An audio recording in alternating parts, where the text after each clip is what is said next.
आं बयनिसिमबो खुलुमनाय जासिबाय।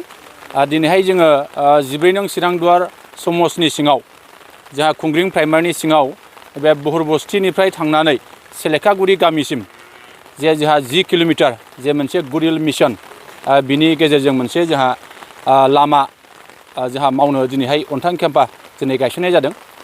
बे अन्थाइ खाम्फा गायसननायनि गेजेरजों आङो जोंनि बिटिआरनि जोंहा चिफ जोंहा प्रमद बर' सारखौ आङो खोब गोजोननाय आङो जासिदों, साबायखर आं जासिदों।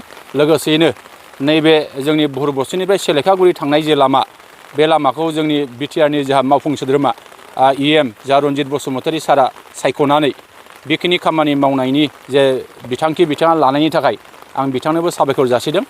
आङो दिनैहाय खोब गोजोननाय मोनदों। बे गामिया आंनिनो जोनोम जायगा बा जोनोम गामि। बे गामिखौ जोङो मिथिनायाव 1918 मायथाइयावनो बे गामिखौ जोंहा ब्रिटिशनि समावनो गायसनदोंमोन। थांनाय 2018 मायथाइयाव जोङो बे खुंग्रिं ओनसोलनि थाखाय मोनसे 100 बोसोर मोनसे फालिथाय जों खुंखांबाय। दा जोङो दिनैहाय फैयै फैयै 100 बोसोरनि बारा जानायनि उनावसो नैबे बुहुरबस्तिनिफ्राय जे जोंहा सेलेखागुरि जे लामा, बे लामाया दिनै मावफुंजानो थांगासिनो दङ। थांनाय 17था बोसोराव नैबे जोंनि समस्तिनिफ्राय जा खाम्फा बरगयारि बिथाङा डिपुटि चिफ जादोंमोन। बे डिपुटि चिफ जानाय समावबो नैबे लामाखौ बिथाङा मावनानै होआखै। आरो बे गामियाव जोंहा बर' दङ, आदिबासि दङ, राजबंसि दङ आरो गरखा मानसिफोर दङ। मोनब्रै कमिटिनि मानसिफ्रा बे जायगायाव दिनै रायजो जानानै दङ। दा बिथांमोना 17था बोसोराव बे गामिनि लामाखौ मावनानै होयैया खोब लाजिथाव होननानै आं सानदों, खोब दुखुनांथाव होननानै आं सानदों। दा आङो मिजिं खालामगोन नैबे 10 किल'मिटार जे लामा जानो थांगासिनो दङ। दा बाहाय जोंहा 10थासो गामि, जेरैहाय बुहुरबस्ति, बुहुर खजबारि, सा खजबारि, आमिनपारा, सारागुरि, जोंहा सा खरफागुरि, जोंहा नोङो सामफागुरि, सेलेखागुरि, दै गुदुं गासै जोंहा 10थासो गामि। बे गामिया सरजाब जानानै नैबे लामानि गेजेरजों निस्सय थांलाय फैलायनि जे राहा, बे राहाया निस्सय जानो थांगासिनो दङ। आरो जोङो मोनसे समाव खोनादों जोंहा नैबे लामायानो थांनाय बे 100 बोसोराव गुदिमोन होननानै जों सानदों। जे दाखिनगाव, ओरैहाय सारागुरि, आमिनपारा, ओरै खुंग्रिं, नारेंगुरि, गलदंपारा, बे गासै गामिनि रायजो राजाफ्रा बे गामिजोंनो फैनानै जोंहा रुनिखाथायाव बाजार जानाय जों बेखौ खोनादों। आरो दिनैहाय बे गामिया गोग्लैसोनाय होननानै निस्सय बुंनांगोन। थांनाय बे हाग्रामा महिलारि दैदेननाय जे बिटिसि सरकार, बे सरकारनिफ्राय बिथांमोना नैबे खामानिखौ मावनो हायाखैमोन। दा नाथाय जोंनि बिटिआर सरकार फैनाय लोगो लोगो, प्रमद बर' दैदेननाय सरकार फैनाय लोगो लोगो नैबे लामाया निस्सय जानो थांगासिनो दङ। आं बेखौल' रायजो राजाफोरनिसिम खावलायगोन, जोंहा नैबे लामाया 6 मिटार जागोन होननानै खोनादों। दा बे 6 मिटार लामा जानांगौबा निस्सय जोंनि लामाया दा गुसेब जानानै दङ। बे लामाखौ फुवारनाय जागोन। बे लामा फुवारनायाव जोंनि रायजो राजाफोरनि हा हुआ एसे एनै थांनो हागौ। बे हा हु थांनाय समाव जाहाथे खुनु रायजो राजाया माना खालामालासे, अबजेक्सन खालामालासे जाहाथे हगारनानै नैबे खामानिखौ जाहाथे जाफुंसार खालामनायाव मोजां नोजोर लाखिगोन, आं बेखिनिखौ खावलायगोन। आरो जोंनि जायफ्रा बे खामानिखौ मावगोन कन्ट्राक्टर महरै, कमलाकान्त खाख्लारि आरो अजय नार्जारि, बिथांमोनहाबो बे खामानिखौ जोबजासिम जाहाथे मोजाङै मावफुंनानै होगोन आरो जोंनि थांनाय फैनायनि जे राहा, बे मोजां जागोन, आं बेखौ मिजिं खालामो। बे लामाजों हान्थामेला खालामनायाव दोंनैसो दालां दङ, गोबां दैज्लां समाव गोबां खस्थ', बे दालाङाबो निस्सय जागोन। जोंनि मिथिनायाव नैबे बुहुरबस्तिनिफ्राय जिखिनि सेलेखागुरि थांनाय जे लामा, बे लामानि गेजेराव गासै 29थासो दालां, बक्स कालभार आरो दालां ब्रिज दङ होननानै खोनादों।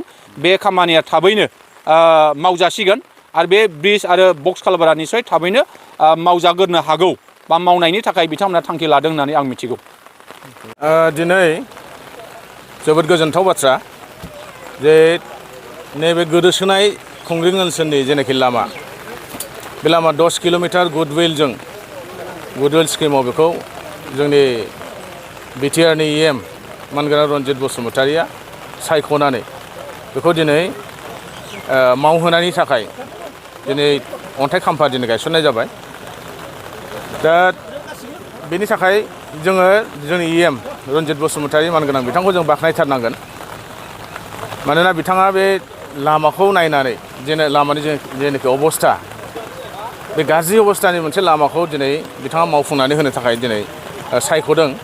दा नैबे बुहुरबस्तिनिफ्राय जागायजेननानै सारागुरि, खरपागुरि जानानै सेलेखागुरिसिम बे लामाया थांगोन दा लामानि अबस्थायाथ' सेलेखागुरिसिमावबो जोबोद गाज्रिमोन आरो मेइनलि नैबे स्टार्टिं पइन्टआ बिराद गाज्रिसिनमोन नैबे मानिफ्राय बस्तिनिफ्राय सारागुरि थांनाय जेनाखि लामा बे जोबोद गाज्रिमोन दा बे रोखोमनि मोनसे लामाया दिनै मावफुंजानो थांगासिनो दङ जागायसिगोन खामानिया दा जोंनि रायजो राजानि थाखाय जोबोद रंजाथाव होननानै आं सानो आरो रायजो राजानि जेनाखि हान्थामेला बे हान्थामेलायाव जेनाखि दुखु खस्थ' मोनबोनाय आवगोलाव बे दिनैनिफ्राय बा नैबे लामा हानायनिफ्राय जोब्बाय होननानै आं सानो आरो रायजो राजा साफ्रोमखौबो बे हाबाखौ मोजाङै मावफुंनानै लानायाव जाहाथे मदद होलायलायो आङो खावलायो आरो कन्ट्राक्टर मानगोनां बिथांमोनखौबो जाहाथे खामानिया लामाया जाहाथे मोजां कुवालिटिनि जाहाथे मावनानै होयो बेनि थाखाय आं खावलायगोन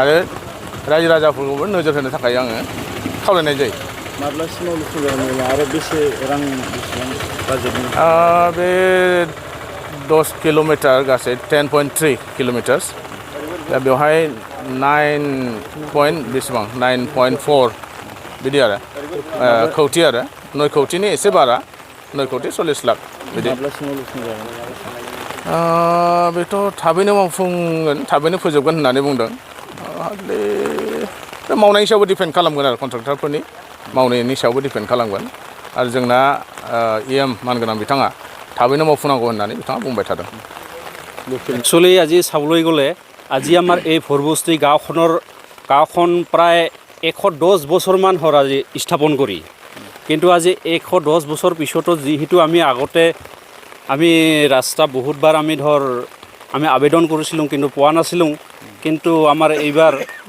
বিটিআৰ চৰকাৰ হোৱাৰ লগে লগে আমাৰ ছাৰে এইবাৰ আমাক ৰাস্তাখন দিলে গতিকে আমি নথৈ আনন্দিত হৈছোঁ আমি ভৰবস্তি গাঁওবাসী ৰাইজে আমি বহুত আমি ধন্যবাদ জনাইছোঁ কেনেকুৱা সহায় কৰিব আপোনালোকে ৰাস্তা বনোৱাত কণ্ট্ৰেক্টৰ আমি গাঁৱৰ ৰাইজে আমি মিলি আমি সহায় কৰিম যে ক'ৰবাত যদি মাটি অলপ ৰাস্তাটো যদি সৰু হৈ আছে সেই মাটিখিনি এৰি দিব লাগিব নাইবা কাৰোবাৰ যদি অলপমান গছ কাটা যায় সেইটোও যাতে মানে এৰি দিব লাগিব